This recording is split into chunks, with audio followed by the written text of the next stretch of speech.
Alright, here goes. My name's Amina, I'm 35, and I've been married to Kareem for almost 12 years now. From the outside, people always thought we had it all figured out, like we were some picture-perfect couple. And honestly, maybe for a while, we were. But like a lot of stories that start off with smiles and big dreams, mine took a turn I never really saw coming. I'm not here pretending I handled everything right, but I want to speak the truth. Maybe someone out there needs to hear it, not so they excuse it, but so they understand it. Kareem and I first crossed paths when I was 22. He had this calm focus about him, always chasing something with purpose. I respected that. I, on the other hand, led more with my heart, always getting swept up in the little moments, always romanticizing life. He kept me steady. I brought a little warmth and spontaneity into his neatly planned world. Or at least, that's how I saw it. We felt like a good match. In those early years, everything felt alive. We explored new places together, moved into our first apartment, shared late-night laughs over cheap biryani, and talked endlessly about the kind of parents we wanted to be someday. But time has a sneaky way of chipping away at things, not in some dramatic crash, but gradually, so slowly you don't even realize it's happening until the cracks are too deep to patch up. Over time, Kareem started staying out later and working longer shifts. He was always exhausted. In the beginning, I got it. He was pouring everything into his business, and I respected that hustle. But what started as temporary sacrifices slowly turned into something else. He wasn't just tired, he was gone. We stopped having real conversations. Everything we talked about was just logistics. Groceries. Utility bills. Who was picking up the car from the shop? The love that used to hum quietly between us faded into a dull, silent routine. I tried to keep myself busy to drown out the emptiness. I picked up painting again, joined this book club at the community center, even tried yoga at a studio nearby. But none of it filled the space Kareem used to take up in my world. It felt like he was slipping through my fingers, and no matter what I did, I couldn't reach him. I brought it up a few times, gently, at first. He'd just nod and say, "It's a phase.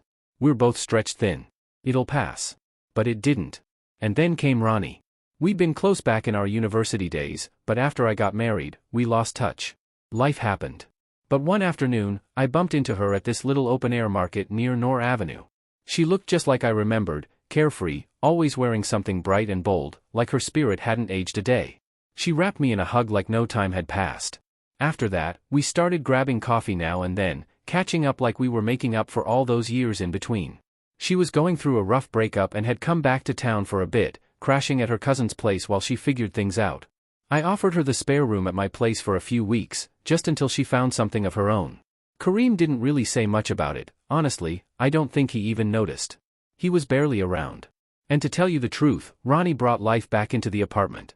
She'd play old Desi songs while making chai, hyped up my goofy little paintings, and cracked jokes while we folded laundry like it was some sort of sitcom moment. She made me laugh again. And somewhere in all of that, I started to feel like me again. Not someone's wife or someone's mom or the person who refills the soap and pays the gas bill, but just me. She reminded me of who I used to be, before everything got so serious and heavy and routine. And maybe because she knew me from way back, she picked up on things I didn't say out loud. One night, we were watching this quiet, slow-paced movie, the kind with more silence than dialogue, and out of nowhere, she turned to me and said, "You look lonely, Mina." I tried to brush it off with a chuckle, but I guess my body had other plans, because the tears came before I could stop them. I hadn't even realized how badly I needed someone to ask that. And she didn't push. She didn't dig or ask why. She just sat there, took my hand, and let me cry. That moment, it shifted something in me. Not because anything happened that was wrong or wild or inappropriate, it wasn't like that. It mattered because, for the first time in what felt like forever, someone saw me. Really saw me. And they stayed. With time, Ronnie became the one person I trusted more than anyone else. We'd stay up late just talking, about things we didn't even realize we'd been holding in. She told me secrets she'd never told a soul, and I opened up too. The more we shared, the more I started to feel awake again. Like I was coming back to life after being numb for so long. And I wasn't ashamed of what I was feeling, but that didn't mean it wasn't messy. Eventually, Kareem started to notice something was different about me. Not in some controlling way, he wasn't possessive or paranoid, just confused.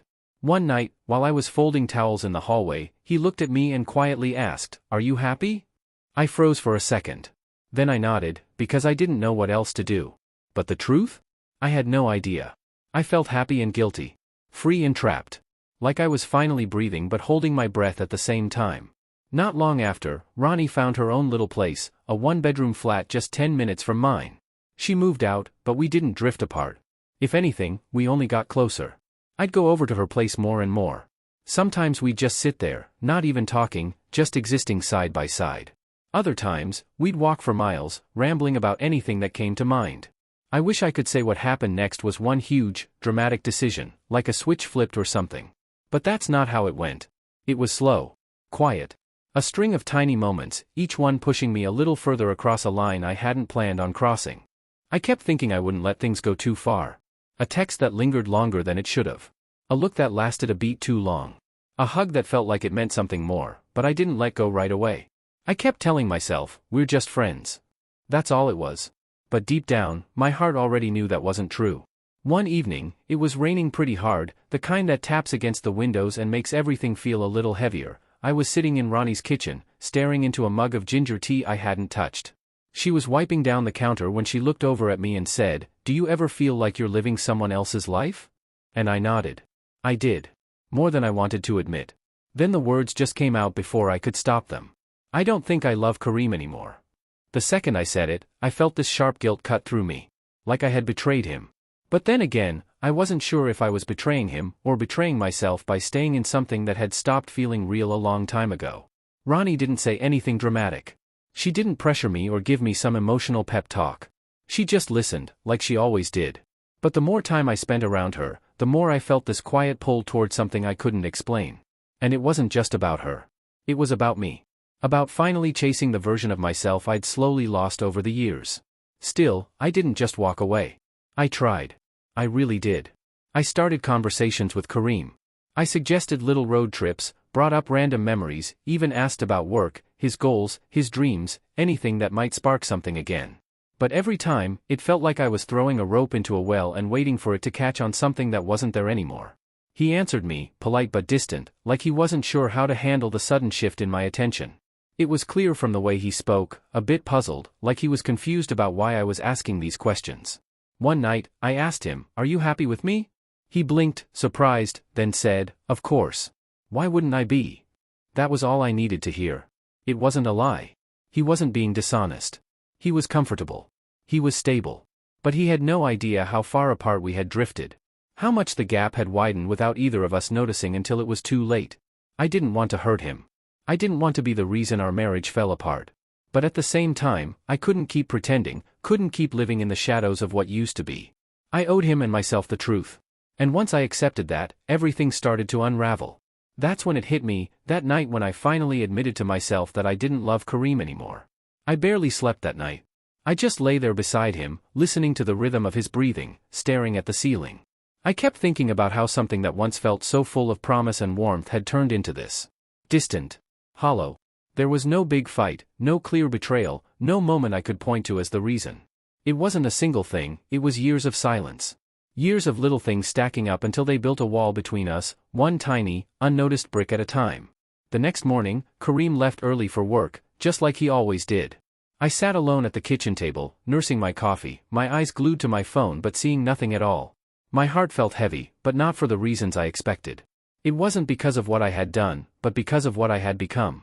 A woman who stayed silent for too long. A woman who let her own voice fade away, all in the name of keeping peace. Around noon, Ronnie called me. She didn't ask how I was, didn't beat around the bush. She just said, "Come over." So, I did. Her apartment felt different, warm, alive. It smelled like cinnamon and old books, the way she always did.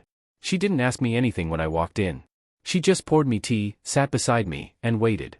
I told her everything, about the night before, about how I felt like I was standing on the edge of something I didn't understand. She didn't interrupt. She let me say it all. When I finished, she leaned in and said, "You're not broken, Len. You're just tired of pretending." I leaned into her shoulder then, letting the silence wrap around us. In the weeks that followed, I felt like I was living two completely different lives. At home, I played the part one had played for years. Cooking, cleaning, smiling at the right moments, making small talk at dinner. I wasn't really there. I was just moving through the motions, pretending everything was fine. But inside, something was changing. I no longer felt like a wife. I felt like I was living in someone else's story. I started finding more reasons to visit Ronnie. We'd take long drives, wander through antique shops, have picnics in the park. We talked about everything, our childhoods, how the world had molded us, the dreams we had let slip away over the years. For the first time in what felt like forever, I didn't feel alone. But those moments, as much as they gave me peace, also brought a sense of guilt.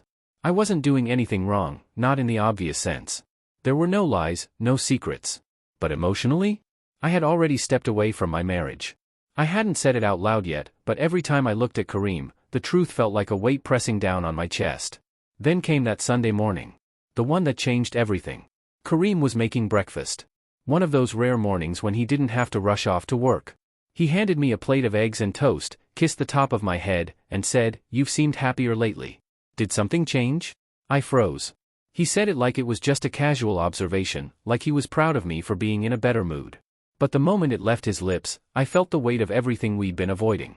The distance, the silence. It was all laid out in that simple question. In that moment, I felt like the worst person alive.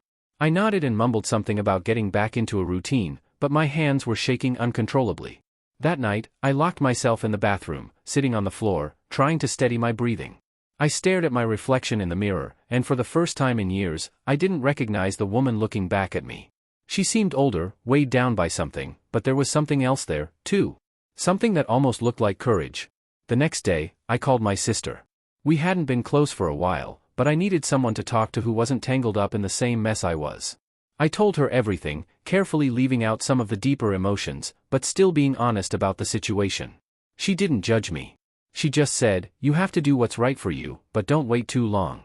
The longer you stay silent, the harder it'll be for everyone." She was right.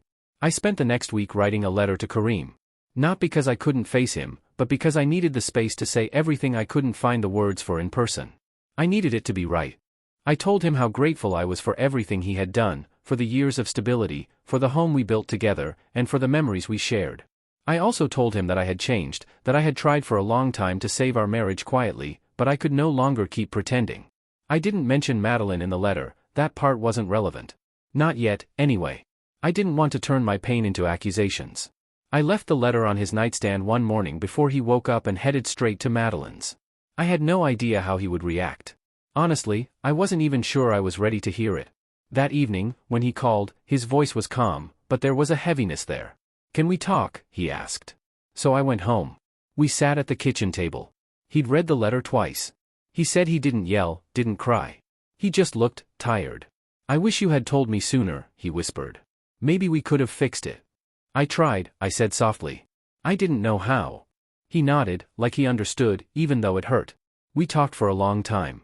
There wasn't any dramatic confrontation, no shouting, no accusations. Just a conversation about what had been lost. It was just two people who had once loved each other, trying to figure out how to let go. He asked me if there was someone else.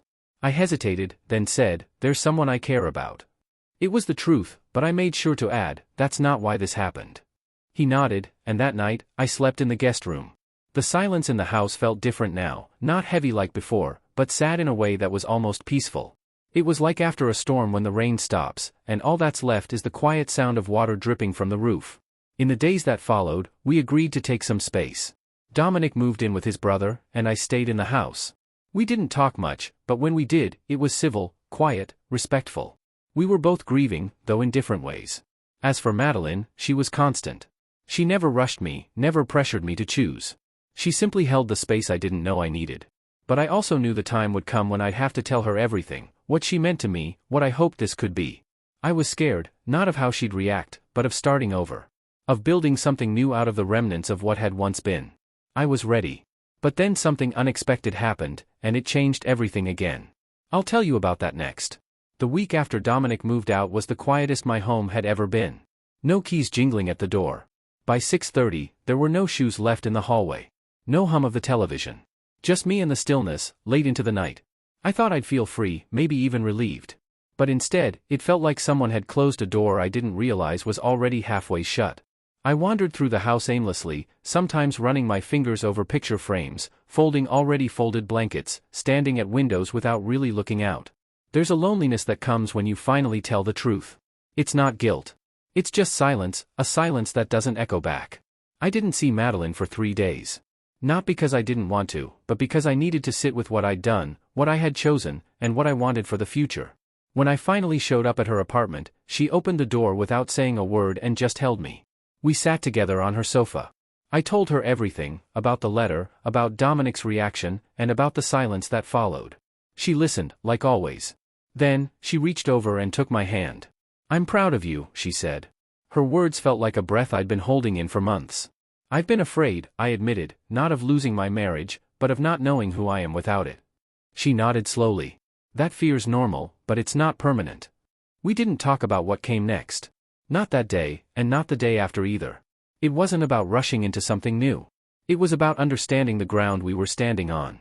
This was new for both of us, this quiet closeness that neither of us had ever planned. It wasn't loud or dramatic, it just was. Dominic and I eventually filed for separation. We didn't involve lawyers at first. We kept things simple. We divided what we could and talked gently about what we couldn't. There were hard days.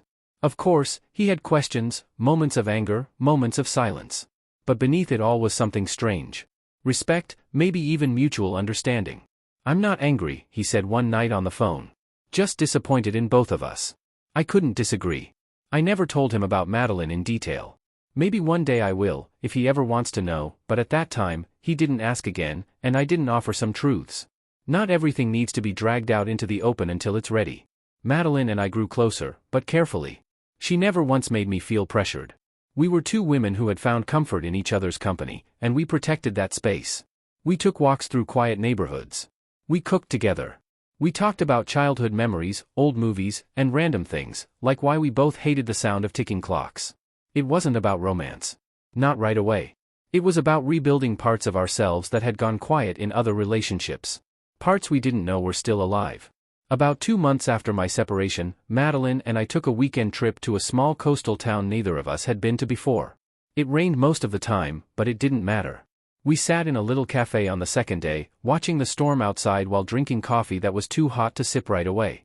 That's when I looked at her and realized I wasn't scared anymore. "I think I love you," I said, without planning to. She blinked. Surprised, but only for a second. Then she smiled. "You don't have to say it yet," she whispered, "but I want to." She squeezed my hand across the table and nodded. "Then let's not be afraid of it." We weren't perfect. We had moments of confusion, moments when we worried about what people would say, especially in a small town. But love, real love, doesn't need permission.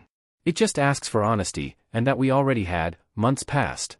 I officially moved into a small place of my own, not Madeline's, not our place, mine. For the first time in my adult life, I was learning how to be alone and happy. I painted the kitchen cabinets yellow. I bought a record player. I started journaling every night. Sometimes Madeline stayed over, sometimes she didn't, but there was never tension. Just understanding. Dominic and I stayed in touch, though less often. He started seeing someone from his office. I heard about it through mutual friends, and I was genuinely happy for him. He deserved someone who loved him fully, not someone who stayed out of fear or guilt. One afternoon, a year after our separation, he stopped by to drop off a few boxes from the garage. I invited him in for coffee, and we sat on my porch in silence for a while. "You look different," he said. "Better or worse?" I asked, a half-smile tugging at my lips. "Just more like yourself." That stayed with me. I didn't respond. I just nodded and smiled. Later that night, I told Madeline what he had said. She smiled and said, "You do look more like yourself." She was right. Because for the first time, I wasn't performing anyone else's version of what a wife or a woman or a friend should be. I was just me. I wish I could tell you that it all wrapped up neatly, that the world accepted our relationship without question, that everyone understood. But life isn't a movie. Some people talked, some didn't. A few asked too many questions. Others offered quiet support, but none of it mattered in the end, not really. What mattered was that I had found peace, not in someone else, not even in Madeline, but in myself. The woman who used to cry quietly in her own kitchen. The woman who folded laundry with shaking hands and smiled when she felt like screaming. She was still here, but she wasn't afraid anymore. This is not a story of betrayal. It's not a story about right or wrong. It's a story about honesty, about listening to that small voice inside that we all try to silence. The one that says, "You deserve more, not more things, more life, more joy, more truth." I didn't leave because I stopped loving my husband. I left because I started loving myself. And sometimes, when we finally do, the world opens up in the most unexpected ways. That's what happened to me. That's my story, and I don't regret a single part of it.